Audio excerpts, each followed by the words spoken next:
Dur et o günüm oysa. Ben davranayım kalkıp. Aha, selam aleyküm. Dedi bu neydi? Azarvat. Get öz görüm davranayım. Görüm ne kadar kalkıp bizi böyle. Pencere çıkarttın ha. Bu üstüne ne bilmişsen? Çıkart görüm.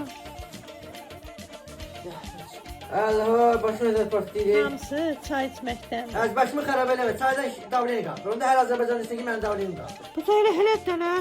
Gün axşama kimi çay içirsən, hava uyğun geyinmirsən, Az tərciysən. danış tay. Ne bu davranayım yok. Sen danışmağını öldüreceksin.